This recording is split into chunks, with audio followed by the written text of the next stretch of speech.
Hello friends, எல்லாருக்கும் வணக்கம்.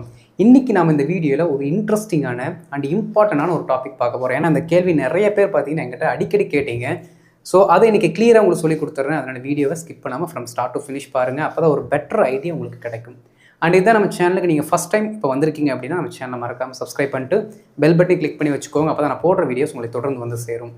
And வீடியோக்குள்ளே போகிறதுக்கு முன்னாடி போன செஷனோட ஹோம்ஒர்க்கை நான் ஒர்க் அவுட் பண்ணி வச்சுருக்கேன், செக் பண்ணிக்கோங்க.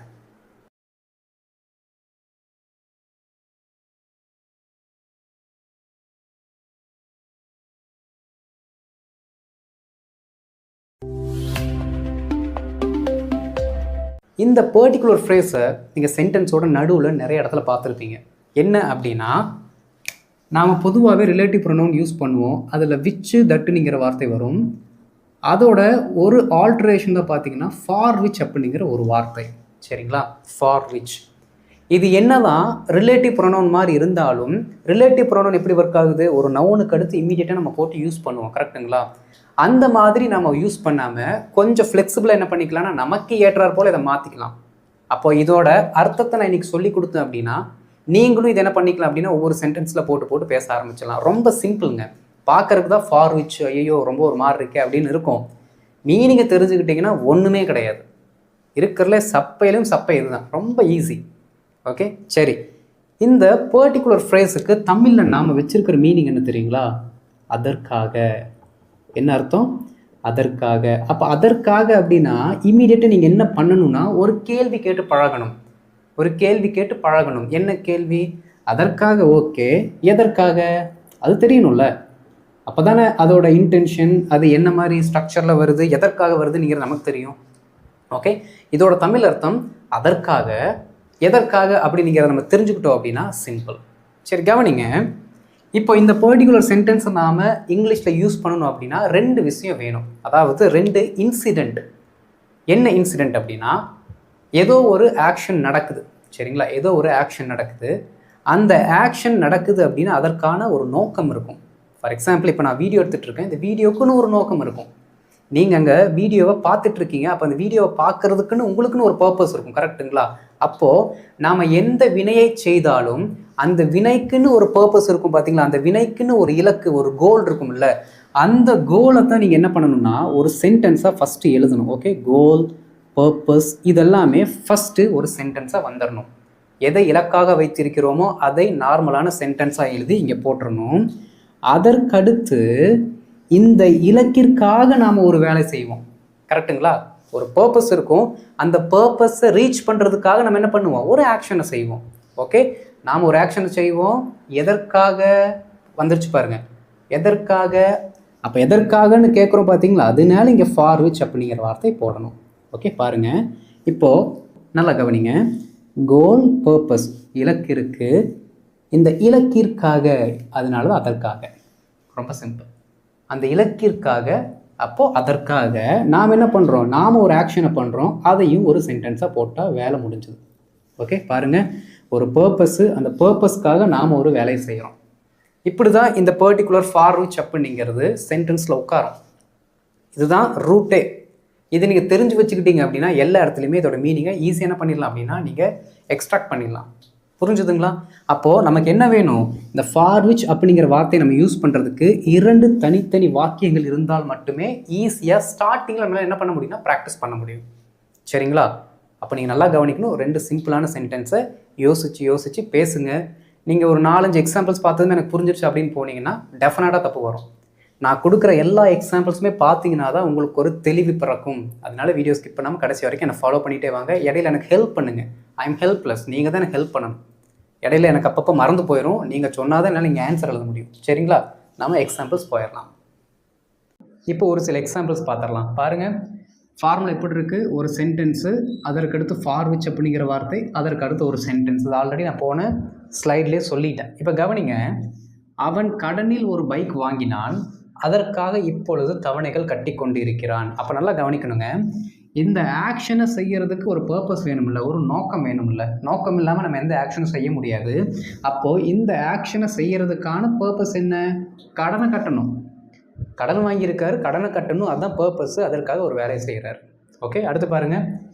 இப்பொழுது அவர் ஒரு ஐபிஎஸ் அதிகாரி, அதற்காக அவர் 5 வருடம் படித்தார். அதாவதுங்க ஒரு 5 வருஷம் என்ன பண்ணார், மாங்குன்னு படித்தார். எதுக்கு படித்தார், சும்மாவா? ஏதோ ஒரு பர்பஸ் இருக்குது, அந்த பர்பஸ் அடைவதற்காக தான் அந்த வேலையை செஞ்சுருப்பார். எதற்காக? இப்போ அவர் ஐபிஎஸ் அதிகாரியாக இருக்கணும் அப்படிங்கிறதுக்காக. சரி, இப்போ ஏன் இதை படித்து காட்டினேன் அப்படின்னா, இதை இன்னொரு ஆங்கிளையும் சொல்லலாம். எப்படி? அப்படியே வாங்க. அவன் கடனில் ஒரு பைக் வாங்கினான், அதற்காக இப்பொழுது தவணைகள் கட்டி கொண்டிருக்கிறான். 1. அவன் கடனில் ஒரு பைக் வாங்கியதற்காக கூட என்ன பண்ணலான்னு நம்ம சொல்லலாம். ஓகே, இப்படியும் என்ன பண்ணலான்னா சென்டென்ஸ் வரும். அப்போ நீங்கள் நல்லா தெளிவாக இருந்துக்கணும். அதுவும் சரி இதுவும் சரி, எப்படி வந்தாலும் ஃபார் விச் அப்படிங்கிற வார்த்தை தான் வரும் அப்படிங்கிறத நீங்கள் புரிஞ்சுக்கணும். சரிங்களா? அடுத்து பாருங்கள். இப்பொழுது அவர் ஒரு ஐபிஎஸ் அதிகாரியாக இருப்பதற்கு ஓகே அவர் 5 வருடம் படித்தார். அவ்வளோதான். சரிங்களா? எழுதிடலாமா சென்டென்ஸ்? அப்படியே வாங்க கடன்னு. அவன் கடனில் ஒரு பைக் வாங்கினான். எப்படி சொல்லலாம்? சப்ஜெக்டில் தான் ஆரம்பிக்கணும். சப்ஜெக்ட் யார்? அவன். ஓகே, ஹீ கடனில் ஒரு பைக் வாங்கினான். Verb he pot a bike. எதில் வாங்கினாராமா? கடனில் வாங்கினார். அப்போது on a loan. Okay, he pot a bike on a loan. Okay, இப்போ அடுத்து உடனே என்ன பண்ணணும்? ஃபார் விச் அப்படிங்கிற வார்த்தை போடணும். ஏன்னா நமக்கு ஒரு சென்டென்ஸ் வந்துருச்சு. இப்போ போடுங்க ஃபார் விச்சை. ஃபார் விச் ஓகே அந்த கடனுக்காக என்ன பண்ணுறாரு? இப்பொழுது தவணைகள் கட்டி கொண்டு இருக்கிறான். Okay, he is paying dues now. Okay, டியூஸ்ன்னு சொன்னாலும் கரெக்டு தான், இன்ஸ்டால்மெண்ட்ஸ்னு சொன்னாலும் கரெக்டு தான். எது உங்களுக்கு ஆப்டாக இருக்கோ அதை நீங்கள் போட்டுக்கோங்க. பாருங்கள், இப்போது he bought a bike on a loan for which he is paying dues now. அப்படி சேர்ந்து சொல்லுங்கள். He bought a bike on a loan for which he is paying dues now. He bought a bike on a loan for which he is paying dues now. Simple. அடுத்து பாருங்கள். இப்பொழுது அவர் ஒரு IPS அதிகாரி, அதற்காக அவர் 5 வருடம் படித்தார். ஓகே, பாருங்கள். இப்பொழுது அவர் ஒரு ஐபிஎஸ் அதிகாரி. Okay, he is an IPS officer now. Okay, he is an IPS officer now. Okay, இதற்காக அப்போ for which he studied for 5 years. பாருங்க, he is an IPS officer now for which he studied for 5 years. Okay, IPS அதிகாரி ஆவதற்காக அவர் 5 வருடம் படித்தார். Sentence முன்னாடி பின்னாடிலாம் மாறல, இருக்கிற மாதிரியே வந்துருச்சு. he is an IPS officer now for which he studied for 5 years. 5 வருடங்களாக படித்தார். சிம்பிள். அடுத்து பாருங்கள். நீங்கள் இந்த பாடத்தை படித்து கொண்டு இருக்கிறீர்கள். நீங்கள் இப்போ என்ன பண்ணுறீங்க? படிச்சுட்ருக்கிறீங்க. இந்த வீடியோவில் நீங்கள் படிக்கிறதுக்காக நான் இந்த ஆக்ஷனை செய்கிறேன். பர்பஸ் என்ன? நீங்கள் படிக்கணும். அதனால் நான் இப்போ ஒரு ஆக்ஷன் செய்கிறேன். எழுதிடலாங்களா? பாருங்கள். நீங்கள் இந்த பாடத்தை படித்து கொண்டிருக்கிறீர்கள். அப்போது யூ ஆர் ஸ்டடியிங், இல்லாட்டி லேர்னிங் கூட போட்டுக்கோங்க, தப்பு இல்லை. You are studying this lesson. Okay, you are studying this lesson. நீங்கள் அந்த பாடத்தை படித்து கொண்டிருக்கிறீர்கள். அதற்காக for which நான் இதை நடத்தி கொண்டிருக்கிறேன். Okay, I am teaching this. For which I am teaching this. அவ்வளோதாங்க. You are studying this lesson for which I am teaching now. For which I am teaching this. ஏதோ ஒன்று சொல்கிறோம், ஆனால் மீனிங் கரெக்டு தான். புரியுதுங்களா? ரொம்ப ரொம்ப சிம்பிளுங்க. என் மாமா எனக்கு ஒரு கார் கொடுத்தாரு, அதற்காக நான் அவருக்கு நன்றி சொன்னேன். நன்றி தான் சொல்ல முடியும், அவருக்கு திருப்பி ஒரு கார் வாங்கி கொடுக்க முடியுமா? ஓகே, பாருங்கள். எனது மாமா எனக்கு ஒரு கார் கொடுத்தார். ரொம்ப சிம்பிள். சொல்லுங்கள். My uncle bought me a car. அவ்வளோதான். My uncle bought me a car. எங்கள் மாமா எனக்கு ஒரு கார் கொடுத்தாரு, அதற்காக for which நான் அவருக்கு நன்றி சொன்னேன். I thanked him. சிம்பிளாக முடிச்சாச்சு. கூட சேர்ந்து சொல்லுங்கள். My uncle bought me a car for which I thanked him. My uncle bought me a car for which I expressed my gratitude to him. I expressed my gratitude to him. இப்படி சொன்னாலும் correct தான். சரிங்களா? அப்போ ரொம்ப சிம்பிளாக தானே இருக்குது. இன்னும் ஒரு சில எக்ஸாம்பிள்ஸ் நம்ம பார்க்கலாம்.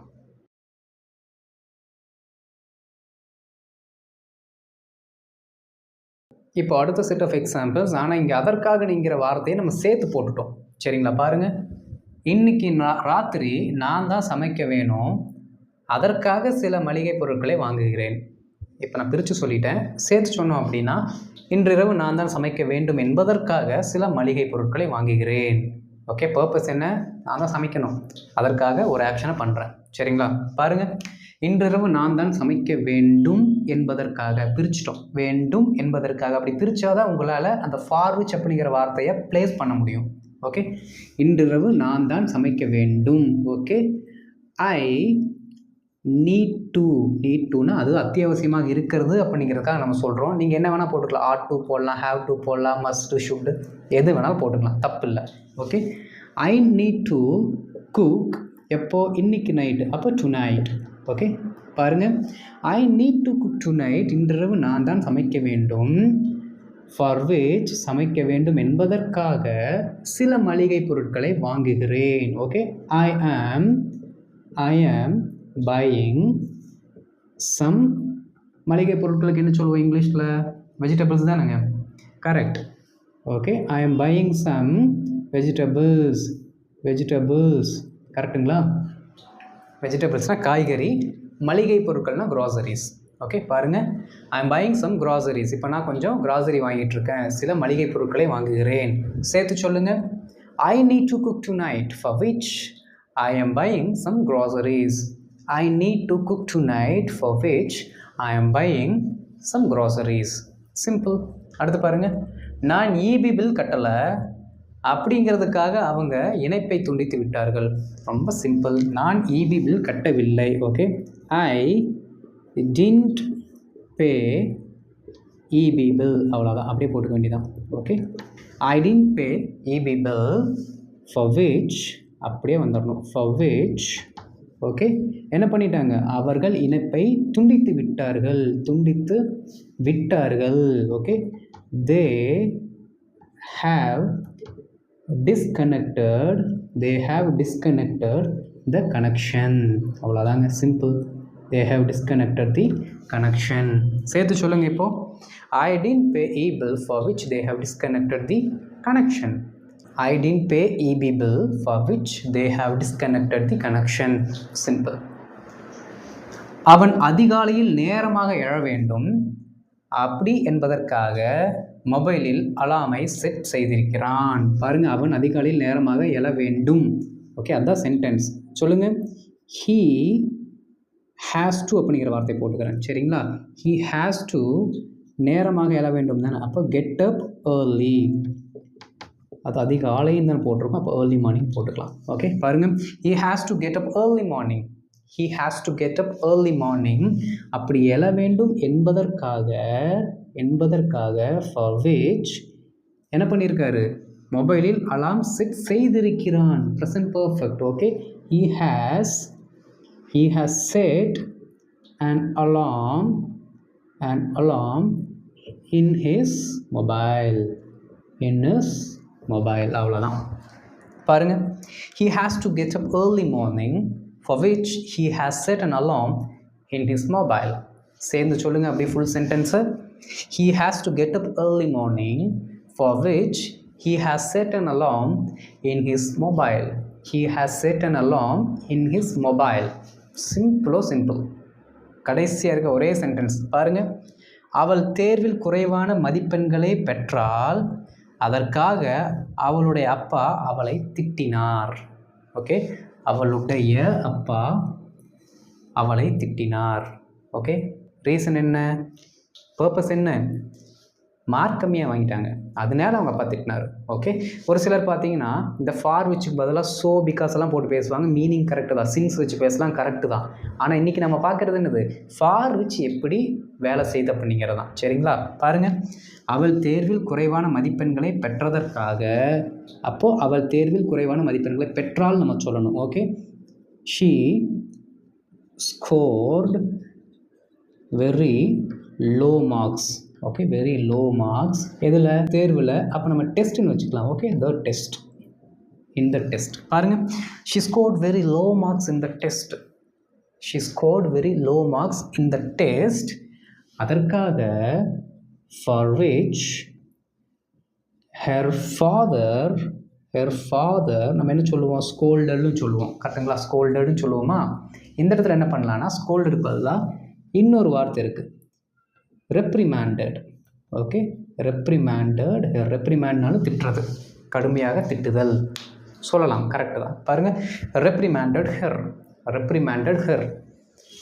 ஃபுல்லாக சேர்த்து சொல்லுங்கள். She scored very low marks in the test for which her father reprimanded her. மறுபடியும் சொல்லுங்கள். She scored very low marks in the test for which her father reprimanded her. Her father scolded her. Correct தான். அப்போ ரொம்ப சிம்பிளாக என்னாச்சு அப்படின்னா நாம் இந்த சப்ஜெக்டை படிச்சிட்டோம், அதுவும் கிளியர் கட்டாக படிச்சிட்டோம். ஓகே, அப்போ இதுக்கப்புறம் ஃபார் விச் அப்படிங்கிற வார்த்தையை உங்களோட எவ்ரிடே கம்யூனிகேஷனில் போட்டு பேசுவீங்க தானே. Super, very good. இந்த டிட்டர்மினேஷன் போதும். ஓகே, ஸோ இதற்கான ஒரு சில ஹோம்ஒர்க் கொடுக்குறேன், ட்ரை பண்ணுங்கள். ஓகே, நிறைய பேரை நான் பார்க்குறேன், நீங்கள் ரிப்பீட்டடாக நம்ம சேனலை பார்த்துட்டு ஹோம்ஒர்க் பண்ணிகிட்டே இருக்கீங்க. உங்களோட நேம்ஸ் எல்லாம் எனக்கு மைண்டில் நல்ல ஞாபகத்தில் இருக்குது. ஸோ இதே மாதிரி தொடர்ந்து ப்ராக்டிஸ் பண்ணிகிட்டே இருங்க. நீங்கள் இங்கிலீஷில் பேசுகிறத யாராலையும் தடுக்க முடியாது. சரிங்களா, இப்போ நம்ம ஹோம்ஒர்க் போயிடலாம்.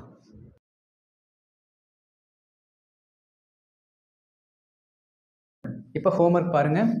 பரமசிவன் ஒரு லேப்டாப் வாங்க வேண்டும் என்பதற்காக பணம் சேர்த்தான். ஓகே, தீபாவளியை சிறப்பாக கொண்டாடுவதற்காக துருவன் ரூபாய் 1,01,000 பட்டாசு வாங்குகிறார். நல்லா கவனிக்கணுங்க. தீபாவளியை சிறப்பாக கொண்டாடுவதற்காக யார்? துருவன் கொண்டாடுவதற்காக. அப்போ இங்கே நவுன் இருக்காது, அப்போ துருவன்ங்கிறதே நீங்கள் போட்டுக்கலாம். ஓகே, துருவன் தீபாவளியை சிறப்பாக கொண்டாடுவதற்காக ரூபாய் 1,01,000 பட்டாசு வாங்குகிறார். டென்ஸை பார்க்கணும். ரைட். நாளை எனது அலுவலகத்தில் ஆடிட் இருக்கிறது, அதற்காக நாங்கள் இப்பொழுது ஆவணங்களை சரிபார்க்கிறோம். நீங்கள் ஒரு சிறந்த வாடிக்கையாளர், அதற்காக உங்களுக்கு நாங்கள் ஒரு விருது அளிக்கிறோம். ஓகே, ரொம்ப சிம்பிளான எக்ஸாம்பிள்ஸ். ஈஸியாக என்ன பண்ணலான்னு நீங்கள் ஃபார் வச்சு இதை ஜென்ரேட் பண்ணிடலாம். ஓகே, ஸோ இதற்கான ஆன்சர்ஸ் எழுதி போடுங்க, நான் பார்த்துட்டு உங்களுக்கு ரிப்ளை பண்ணுறேன். அண்ட் இந்த வீடியோ உங்களுக்கு பிடிச்சிருந்துச்சுன்னா மறக்காம லைக் பண்ணிட்டு ஷேர் பண்ணிடுங்க. அண்ட் இதான் நம்ம சேனல் ஃபஸ்ட் டைம் வந்திருக்கீங்கன்னா சேனலை சப்ஸ்கிரைப் பண்ணிட்டு பெல் பட்டனை கிளிக் பண்ணி வச்சுக்கோங்க. அப்போ தான் நாங்கள் போடுற வீடியோஸ் உங்களுக்கு தொடர்ந்து வந்து சேரும். அடுத்த வீடியோவில் உங்களை பார்க்குறேன். அது வரைக்கும் இந்த டாப்பிக்கை நல்லா ப்ராக்டிஸ் பண்ணுங்கள். Okay, thank you.